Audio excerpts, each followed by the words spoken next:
This is Prashant Jha. Welcome all of you to Trump tariff series के नए episode में। अब देखिए, ट्रम्प का जो फ्रस्ट्रेशन है वो पीक पे है। रीजन इसके पीछे ये है कि जो ट्रम्प चाहते थे इंडिया से कि इंडिया को झुका के रखें, वो इंडिया झुकने वाला नहीं है। और इसी एपिसोड में हम देखेंगे कि कैसे जो पीटर नवारो हैं, जो ट्रम्प के एडमिनिस्ट्रेशन के बहुत इंपॉर्टेंट रोल प्ले करते हैं उनके ट्रेड डील्स को लेकर के, वो इंटरव्यू में इतने फ्रस्ट्रेट हो जाते हैं कि यूएसए में जो स्लैंग्स होते हैं ना वो यूज करते हैं। जैसे वो कहते हैं कि India is sleeping with the authoritarian, मतलब India is sleeping with the authoritarian regime like China and Russia. अब इस चीज को वो आगे बढ़ाते हुए कहते हैं कि देखो, जो इंडिया है ना उसको अभी भी हम मौका दे रहे हैं कि भैया आप जो है रशिया से ऑयल डील जो है मतलब वो खरीदना बंद कर दीजिए। हम जो है वो आपको 25% का टैरिफ डिस्काउंट देने के लिए तैयार हैं। उसके बाद जब रिपोर्टर उनसे फिर पूछता है कि आप जो ये काम कर रहे हैं, जो चाइना है वो भी कर रहा है, जो यूरोपियन यूनियन है वो भी कह रहा है, तो वो ना फ्रस्ट्रेट हो जाते हैं। वो बोलते हैं नहीं नहीं नहीं नहीं, इसके बारे में नहीं, सबको सब कर रहा है, लेकिन सबको जो है वो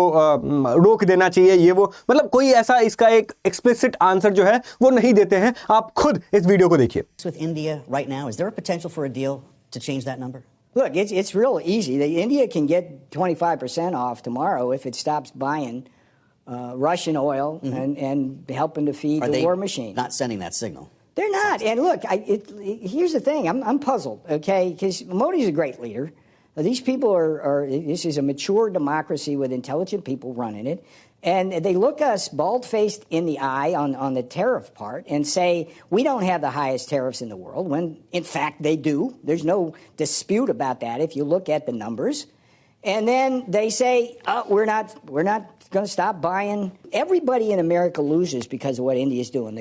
The consumers and businesses and everything lose, and workers lose because India's high tariffs cost us jobs and factories and income and higher wages. And then the taxpayers lose because we got to fund Modi's war, okay? There are some who say that we're losing leverage with China by eliminating the next biggest economic alternative. You know, I'm so tired of these national security strategies being too cute by half. तो आपको अगर समझ में आ गया कि ये जो Peter Navarro हैं वो इतने फ्रस्ट्रेटेड क्यों हैं, तो आप ये पक्का सोच रहे होंगे कि ये बंदा इतना इंपॉर्टेंट हो क्यों जाता है। क्योंकि अभी जो ये व्यक्ति हैं ये फॉर्मर व्हाइट हाउस के ट्रेड एडवाइजर रहे थे जब ट्रंप 17 से 21 के टाइम पे वो प्रेसिडेंट थे। उस सिचुएशन में भी ये ट्रेड एडवाइजर थे। फिर ट्रंप को धक्के मार के बाहर निकाल दिया था। फिर जब दोबारा वो आते हैं तो फिर जो ट्रंप की इंटरनल जो ट्रेड टीम है जो दूसरे देशों के साथ ट्रेड डील्स करती है उनके वो एडवाइजर हैं। और इसीलिए ये जो भी कहते हैं वो ट्रंप की पॉलिसी बन जाती है, यूएसए की पॉलिसी बन जाती है। ये इतने बड़े यहाँ पे मतलब पर्सनालिटी हैं और इसीलिए जब इनको सहा नहीं गया तभी तो ये कह रहे हैं कि इंडिया जो है वो मतलब मोदी जी की वजह से, वो कहते हैं कि रशिया यूक्रेन वॉर नहीं बल्कि मोदी वॉर हो गया है, क्योंकि मोदी जो है वो फंड कर रहे हैं। समझ में ये नहीं आता है कि जो यूएसए इस तरह की बात करता है वो खुद भी अगर टैरिफ इंडिया के ऊपर में लगा रहा है, इतना ज्यादा सैंक्शन कर रहा है, तो आप समझिए इस चीज को कि ट्रंप ने 50% का टैरिफ लगा दिया या फिर यूएसए के अकॉर्डिंग सैंक्शन लगा दिया इंडिया के ऊपर में, लेकिन फिर भी ट्रंप ने 3 सेक्टर के ऊपर में नहीं टैरिफ लगाया है, जिसमें फार्मास्यूटिकल्स है, उसके बाद फार्मास्यूटिकल्स है, इलेक्ट्रॉनिक्स है, और जो तीसरा है जो कि बहुत इंपॉर्टेंट है वो है रिफाइंड ऑयल। कि मतलब ट्रंप सब कुछ बर्दाश्त कर सकता है। ट्रंप जिस इंडिया को कहता है कि वो रशिया से ऑयल खरीद रहे हैं, इसकी वजह से हम टैरिफ सैंक्शंस लगा रहे हैं, अब वही यूएसए जो है वो उसी ऑयल को जिसको इंडिया खरीद रहा है रशिया से, उसको रिफाइन करके यूएसए बेच रहा है, उसी ऑयल के ऊपर में ट्रंप टैरिफ नहीं लगाते हैं, टैरिफ को एग्जेम्प्ट कर देते हैं। And this is why we always call Trump as hypocrite. अब देखिए, जो पीटर नवारो हैं इनके इस फ्रस्ट्रेशन का वजह क्या है, तो यूएसए का वजह क्या है, तो इसके पीछे का कारण है कि India is now breaking the chain. Why I am saying this, because उनको ये लगता था कि हम एक कॉल करेंगे, जापान हमारे घुटनों पे आ जाएगा, यूरोप हमारे घुटनों पे आ जाएगा, वियतनाम हो और भी बड़े बड़े कंट्री जो है वो हमारे घुटनों पे आ जाएगा। लेकिन सब लोग ऑलमोस्ट घुटनों पे आ चुके थे, सब ने फोन पे ही जो है वो ट्रेड डील कर लिया था। लेकिन अब इंडिया के इस वजह से, इंडिया के इस मतलब रवैये से, जिद्दीपन की वजह से, सोवरेनिटी का जो हमने मुकुट पहना है अपने देश मतलब माथे पे, उसकी वजह से अभी आप देख सकते हैं कि ये आज का ही, ये कुछ देर पहले का ही न्यूज है, जबकि जापान के द्वारा जो उनके ट्रेड नेगोशिएटर थे रोयोशी अकाजावा, उन्होंने जो यूएसए वो जा रहे थे उसको लास्ट मिनट पे कैंसिल कर दिया है और इससे ट्रंप की मुश्किल और ज्यादा बढ़ने वाली है। मैं आपको याद दिला दूं कि यूएसए ने ट्रेड डील जापान के साथ भी किया था, फोन के ऊपर में जापान को भी धमकाया था और बोला था कि अच्छा ट्रेड डील के मतलब एवज में आप जो है हमारे देश में इन्वेस्ट कीजिए, जिसके बाद जो जापान है वो तैयार भी हो गया था कि हम आपके देश में यूएसए में $550 बिलियन का इन्वेस्ट करेंगे आपके इंफ्रास्ट्रक्चर में, आप हमको बस ट्रेड डील दे दीजिए। वो जापान के जो टॉप डिप्लोमैट हैं, ट्रेड नेगोशिएटर हैं, अब उन्होंने बोल दिया कि मुझे यूएसए नहीं जाना है, उन्होंने कैंसिल कर दिया और अभी तक मोदी जी जापान पहुंचे भी नहीं है, तब ये हाल है। उसके बाद आप देखिए बहुत सारे कारण हैं, बहुत मजा आने वाला है इस वीडियो में। मैं आपको एक एक चीज बताऊंगा कि कैसे जो इंडिया है वो ट्रंप के टैरिफ को काउंटर करने वाला है, कैसे ट्रंप को मतलब टैरिफ का जो बुली है ना उसको इंडिया के द्वारा परमानेंटली खत्म करने की साजिश की जा रही है, प्लान किया जा रहा है रशिया और चाइना के साथ मिलकर। इधर लूला भी अलग से परेशान है। अब देखिए तो इनका जो इन्वेस्टमेंट था ये फ्रस्ट्रेटेड इसीलिए है जापान, क्योंकि वो कह रहे थे कि आप जो हमारे ऊपर टैरिफ लगाए हो उससे 15% और ज्यादा आपने टैरिफ लगा दिया। हम आपके देश में $550 बिलियन का इन्वेस्ट कर रहे हैं, आप जो है हमारे ऊपर 15% का टैरिफ लगा रहे हो, इसीलिए बर्दाश्त नहीं है। इसीलिए लास्ट मिनट में ये जो विजिट है ये कैंसिल करते हैं और साथ में ये जो $50 बिलियन का इन्वेस्टमेंट था उसको भी वो हॉल्ट पे डाल देते हैं। और कीजिए भैया, और कीजिए, आप बुली करना शुरू कीजिए, ये तो अभी शुरुआत है। उसके बाद देखिएगा आप यूरोप भी अपने अकॉर्डिंग आएगा, क्योंकि उर्सुला वॉन जो है वो ऑलरेडी परेशान है कि भैया मेरे साथ तो धोखा हो गया। ठीक है, चाइना जो है वो मतलब परेशान कर ही रहा है यूएसए को। उसके बाद जो सबसे इंपॉर्टेंट कारण है वो ये कि ट्रंप को लग रहा था कि अगर हम इस तरह की चीजें करेंगे ना तो शायद जो इंडिया है वो चाइना के साथ तो ऑलरेडी परेशान है ही, बस हम रशिया के साथ जो उनका ऑयल डील है उसको हम कैंसिल करा देंगे, जिससे जो इंडिया है वो आइसोलेट हो जाएगा चाइना रशिया के अगेंस्ट। और इधर वो रशिया के साथ भी कोशिश कर रहे थे कि वो जो है वो चाइना से उनको आइसोलेट कर दे, लेकिन उनका जो प्लान है वो पूरा फेल हो जाता है, क्योंकि अब ट्रंप के इस बुली की वजह से जो इंडिया के जो हमारे प्रधानमंत्री जी हैं वो एससीओ मीटिंग में जो पहले नहीं जाने वाले थे अब वो जा रहे हैं और इसको जो है वो ग्रैंड तरीके से स्वागत खुद जी जिनपिंग जो है वो करने वाले हैं। ऐसा बोला जा रहा है कि जब मोदी जी जाएंगे वहां पर तो खुद इनको रिसीव करने के लिए जी जिनपिंग आएंगे और मोस्ट स्टेबल टाइज, बहुत अच्छे जो है वो स्टेटमेंट चाइना की तरफ से आ रहे हैं और ये जो है वो ट्रंप को, ये यूएसए को परेशान कर रहा है। उसके बाद आप देखिए सबसे हिपोक्रेसी की बात मैं बताऊं कि जो यूएसए ये कहता है कि जो जो यूएसए है वो कहता है कि जो रशिया है वो यूक्रेन के ऊपर में अटैक कर रहा है, हमें जो है वो ब्लड बाथ को रोकना पड़ेगा। बहुत सारी मतलब तमाम सारी चीजें बोली जाती है। ड्यूटर्स की इस रिपोर्ट के हिसाब से माने तो जो विटकॉफ है उनको अगर ट्रंप के द्वारा भेजा गया था रशिया में तो वो रशिया यूक्रेन वॉर थोड़ा साइड कर दो, इनका अपना ही प्लान था। वो प्लान ये है कि हमने आपको बताया था कि कैसे यूएसए इतना ज्यादा रशिया के अगेंस्ट होते हुए भी वो जो न्यूक्लियर पावर्ड आइस ब्रेकर्स है वो खरीद रहा है, अभी भी खरीद रहा है और अब जो है उसको और ज्यादा बढ़ाने की कोशिश की जा रही है। ड्यूटर्स का रिपोर्ट है। साथ में जो विटकॉफ है ये कोई पॉलिटिकल लीडर नहीं है, कोई भी ऑफिशियल नहीं है, ये एक बिजनेसमैन है, ये एक रियल स्टेट बिजनेसमैन है जो कि पुतिन से मिले थे मॉस्को में, उसके बाद फिर अलास्का में भी ये मिले थे। एक ही कारण से मिले थे, वो बोल रहे थे कि जो एक्सॉन मोबाइल, अब देखो रशिया का एक ऐसा आइलैंड है जहां पर जो वो ना ऑयल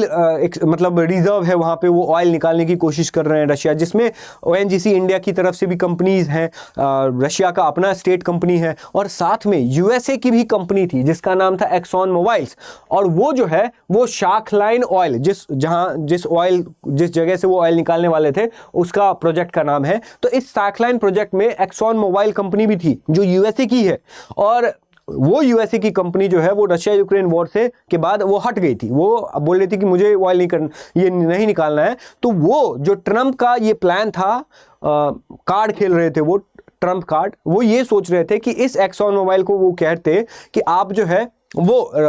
रशिया यूक्रेन वॉर रोक दीजिए पुतिन को, और हम जो है वो आपसे जो आइस ब्रेकर खरीद रहे वो और अच्छा बेटर खरीदेंगे और ज़्यादा खरीदेंगे, और जो एक्सॉल मोबाइल की जो एंट्री हमने हटा दी थी उसको जो है वापस से उसकी जो उसमें ऑयल डील है उसके साथ हो जाएगा, और एक्सॉल मोबाइल जो है वापस से आपके ऑयल प्रोजेक्ट्स में जुड़ जाएगा। उसके साथ साथ जो ट्रंप का ये मास्टर प्लान था जो कि पूरा फेल हो गया है वो ये, और इवन जब अलास्का मीटिंग हो रही थी ट्रंप के साथ पुतिन की, उसमें भी ये बात की गई थी कि भैया आप जो है वो इस तरह का काम कीजिएगा तो हम भी इन्वेस्टमेंट रशिया में बढ़ाएंगे। और फिर इससे जो ट्रंप का इंटेंशन था वो ये कि जो रशिया में इन्वेस्टमेंट है चाइना का, और जो बढ़ते ही जा रहा है धीरे धीरे, वो इन्वेस्टमेंट का जो मतलब डिपेंडेंट है रशिया, उसका जो रिलायंस है वो आपको चाइना से हटा के वो यूएसए के ऊपर में रख दे, कि मतलब रशिया को वापस से यूएसए के ऊपर में डिपेंडेंट बनाना था, इसीलिए वो ऐसा स्टेप ले रहे हैं। अब देखिए जो ट्रंप की एडमिनिस्ट्रेशन है उसको अपने ही घर में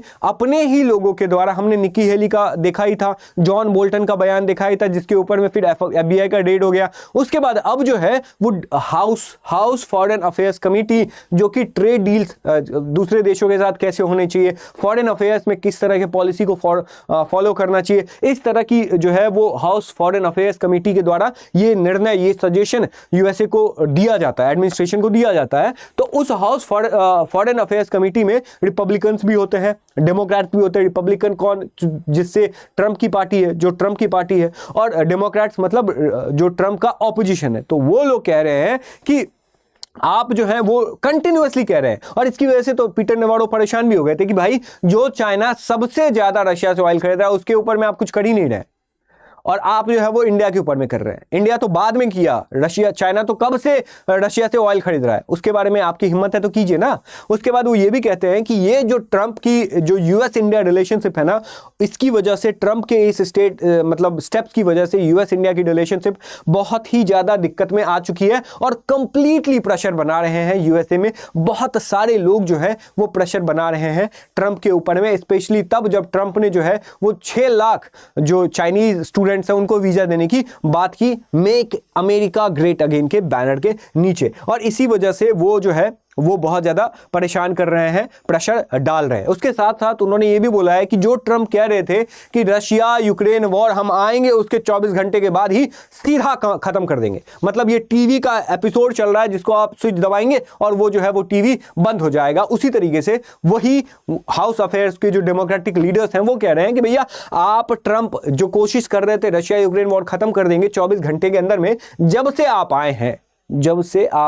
हैं तब से, उससे पहले तक रशिया उस तरीके से बॉम्बिंग नहीं कर रहा था, उस तरीके से ड्रोन या मिसाइल से अटैक नहीं कर रहा था, लेकिन जब से आप आए हैं उसका आप ग्राफ देख लीजिए कि किस तरीके से स्पार्क हुआ है रशिया के अटैक में यूक्रेन के ऊपर। रीजन इसके पीछे यह है कि आप खुद के, आपका जो एडमिनिस्ट्रेशन है वो। उसके बाद जो इंडिया का जो काउंटर मेजर रहने वाला है कि कैसे टैकल करने वाला है इंडिया ट्रंप के टैरिफ्स को, तो भैया इंडिया ने पूरी तरीके से प्लान कर लिया है। ये आप टाइम्स ऑफ इंडिया का रिपोर्ट देख सकते हैं जिसमें बताया गया है कि कैसे इंडिया जो है वो और 40 कंट्रीज से बात कर रहा है ट्रेड डील्स को लेके, कि भैया इंडिया जो जो एक्सपोर्ट करता था मतलब यूएसए के ऊपर में हम बहुत ज्यादा डिपेंडेंट थे, मैंने आपको कल की वीडियो में बताया था। तो अब इंडिया कोशिश कर रहा है कि वो जो भी चीजें हम यूएसए को भेजते थे वो हम बाकी देशों को भेजना शुरू करें, एंड 40 देशों के साथ ऑलरेडी इंडिया का बातचीत होना शुरू हो गया है, जिसमें आपको बड़े बड़े कंट्री हैं, जापान तो जाहिर है मोदी जी, यूके के साथ तो हमारा फ्री ट्रेड एग्रीमेंट हुआ ही था, साउथ कोरिया है, जर्मनी है, फ्रांस है, इटली है, स्पेन है, नीदरलैंड है, सबके साथ इंडिया ऑलरेडी, अब अगर आप एक्सपोर्ट प्रमोशन काउंसिल्स की रिपोर्ट की माने तो वो ऑलरेडी कह रहे हैं कि हमने ऑलरेडी बात की, अब बस हम वेट कर रहे थे कि कब जो है वो ट्रंप के द्वारा टैरिफ का इंप्लीमेंटेशन होगा और हम जो है वो डाइवर्सिफाई करने अपने एक्सपोर्ट को शुरू कर देंगे। लेकिन फिर भी जो इंडिया की जो मतलब आप समझ सकते हैं कि जो डिपेंडेंस थी यूएसए में वो बहुत ज़्यादा थी, और इसी वजह से अगर हम डाइवर्सिफाई करते भी हैं तो उसमें टाइम लगेगा, जिसकी वजह से इंडिया को भी लॉसेज झेलने पड़ सकते हैं। लेकिन इन टैरिफ्स की वजह से सिर्फ इंडिया को लॉसेज नहीं झेलना पड़ेगा बल्कि यूएसए को भी लॉसेज झेलना पड़ेगा, और यूएसए में टैरिफ्स की वजह से ऑलरेडी ऐसा बताया जा रहा है कि यूएसए की जो इन्फ्लेशन है वो डेकेड्स में सबसे ज्यादा जाने वाली है। उसके बाद जो इंडिया का ऑलरेडी हमने तो ये दूसरे देशों के साथ हम बना रहे हैं, लेकिन अपने देश में क्या कर रहे हैं, तो सबसे पहले आपको बता दूं कि जीएसटी 2.0 हमने लाया है, जिसको हम जो है, जिसमें जो पहले 30% का जीएसटी हम यूज करते थे, लगाते थे, उसकी वजह से अब जो है हम सिर्फ 2 स्लैब्स रखेंगे, 5% और 18%, जिसकी वजह से, और इसको जो है हम वो इंप्लीमेंट करेंगे, ये अप्रैल से लेके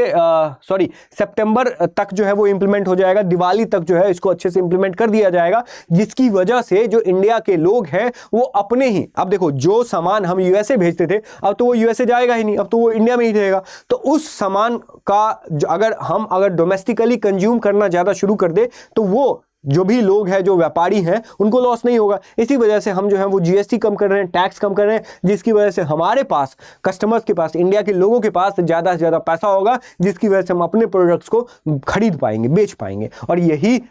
मतलब इंडिया की तरफ से स्टेप्स लिया जा रहा है। उसके बाद अगर आपको एक बहुत बड़ा न्यूज दे, वो ये, अभी तो न्यूज नहीं है, अभी तो बस ट्रेलर है, वो ये कि ब्रिक्स जो है, ऐसा आप देख सकते हो कि ये यूरोपियन न्यूज है, अब इनकी तरफ से बोला गया है कि भैया जो ट्रंप के मतलब कार्यकाल में ही, ज्यादा दूर नहीं है, ब्रिक्स करेंसी का फॉर्म होना, जिसको जयशंकर जी ने मना कर दिया था कि हम कोई ब्रिक्स करेंसी फॉर्म नहीं करेंगे, क्योंकि ट्रंप को यही दिक्कत था। अब बताया जा रहा है कि जो डॉलर की हेजेमनी है वो ट्रंप अपनी आंखों से देखेंगे नीचे गिरते हुए, क्योंकि ब्रिक्स करेंसी जो है वो ट्रंप के कार्यकाल में ही फॉर्म हो सकता है। इधर जो ब्राजील के प्रेसिडेंट हैं, अप्रैल में हमने देखा था कि ब्राजील के प्रेसिडेंट जो लूला है वो कह रहे थे कि भैया ब्रिक्स को जो है वो एक नई करेंसी को टेस्ट करना चाहिए, और अब जब एसटीओ मीटिंग होगी, जब जी जिनपिंग, रशिया के पुतिन और जो मोदी जी मिलेंगे, तो फिर ब्रिक्स करेंसी के ऊपर में बात ना हो, ये हो नहीं सकता है। और अगर ब्रिक्स करेंसी अगर थोड़ा अर्ली स्टेज में भी रहेगा, ऐसे सुर्खियां आने भी शुरू हो जाएंगे ना कि ब्रिक्स करेंसी फॉर्म हो सकती है। खैर होने में तो टाइम बहुत ज़्यादा लगेगा, बहुत ज़्यादा नहीं, अब जिस तरीके से भी लगे, पर अगर ऐसा हो गया तो जो ट्रंप की जो डॉलर की हेजेमनी है, जो यूएस की हेजेमनी है, वो पूरे दुनिया के ऊपर से खत्म होने लगेगा। और इसके पीछे का कारण ये है कि पूरी दुनिया जो है वो परेशान हो चुकी है डॉलर से, पूरी दुनिया जो है वो परेशान हो चुकी है यूएस के जो पॉलिसी है, टैरिफ का जो पॉलिसी है, इसकी वजह से। और सऊदी अरेबिया, जिसके साथ यूएसए ने पेट्रो डॉलर यूज किया था, जिसकी वजह से डॉलर का हेजेमनी इस लेवल तक पूरी दुनिया में है, अब सऊदी अरेबिया भी अब जो इंडिया के साथ ऑलरेडी रुपीज और दिरहम में जो है वो ट्रेड कर रहा है ऑयल का। तो कोई बड़ा बात नहीं है कि अगर ऐसा हो जाता है तो फिर ट्रंप की जो हेजेमनी है, जो यूएस की हेजेमनी है, डॉलर की हेजेमनी है, उसके ऊपर में करारा प्रहार जो है वो देखने को मिलेगा। तो ये था आपके लिए मैं वीडियो लेके आया था, इसके ऊपर में बहुत सारे अपडेट्स आएंगे। ट्रंप ने रिसेंटली टेक कंपनीज के ऊपर में भी बात करने की कोशिश की है, जिसके ऊपर में मैं एक अलग से वीडियो लेके आ रहा हूं। तो आई होप कि आपको ये वीडियो पसंद आया होगा। अगर ये वीडियो पसंद आया तो इस वीडियो को लाइक कीजिए ताकि ज्यादा से ज्यादा रीच मिले, अगर आपको पसंद आया तो। अगर नहीं पसंद आया तब तो कोई बात नहीं। और ऐसे ही कंटेंट के लिए इस चैनल को आप सब्सक्राइब कर सकते हैं ताकि आपको ये वीडियोस, इस तरह की वीडियोस जो है वो डेली बेसिस पे मिल जाए। तब तक के लिए thank you so much and keep learning मेरे भाइयों और मेरी बहनों। जय हिंद।